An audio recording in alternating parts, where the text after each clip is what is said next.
पाकिस्तान की तरफ से गोलियां चली थीं, 28 निर्दोषों की जान गई थी। देश जवाब का इंतजार कर रहा था, लेकिन जवाब आया कौन जात हो। भारत में लोग चर्चा कर रहे थे कि आतंकवादियों ने धर्म पूछकर लोगों को कत्ल किया। सरकार पूछी कौन जात हो।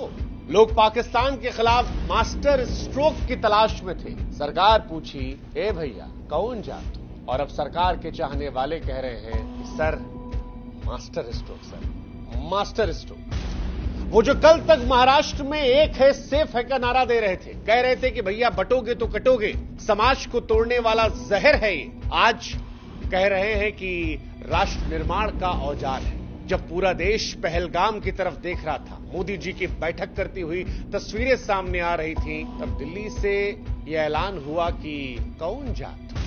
सुरक्षा के सवाल पर आप इंतजार कर सकते हैं, जिस बात का आप इंतजार नहीं कर सकते वो ये है कि कौन जात हो। वैसे कौन जात हो हिंदुस्तान की पॉलिटिक्स में अहमियत रखता है, हर प्रदेश में रखता है। कोई माने ना माने, हर नेता को पता होता है कि उसके इलाके में कितनी जात के कौन लोग हैं। उसी आधार पर टिकट बंटता है, उसी आधार पर नेता अपना एजेंडा तय करता है और उसी आधार पर पूरा इलेक्शन चलता है। इसीलिए शायद भारत की गलियों में सड़क से संसद तक कौन जात हो सदियों से गुजरता रहा।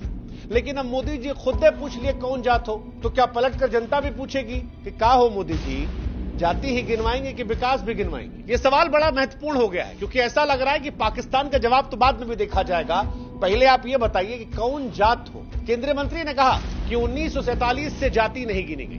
कांग्रेस दबा रही थी, हमने दिला दिया। लेकिन सवाल यह है कि अगर जाति का डेटा विकास के लिए है, तो फिर ये यूटर्न चुनाव से ठीक पहले क्यों। जातिगत जनगणना को लेकर जो सरकार तर्क देना चाहती है वो ये है कि इससे योजनाओं को बेहतर टारगेट किया जा सकेगा। लेकिन एक सच सरकार का भी ये है कि इससे पहले कोई भी योजना जाति के हिसाब से तो बनाई ही नहीं गई। तो फिर अब जातिगत आधार पर जब पॉलिसी की बात हो रही है तो कैसे होगा, क्योंकि ये वही मोदी सरकार है जो कभी जातिगत जनगणना को समाज को बांटने वाला कदम बताती थी। 2021 में जो तमाम विपक्षी दल ये पूछ रहे थे कि सरकार क्यों डर रही, तब बीजेपी ने कहा था गरीबी सबसे बड़ी जात। लेकिन सवाल यह है कि अब अचानक से सरकार का यूटर्न क्यों, और यूटर्न पहलगाम के बीच में क्यों।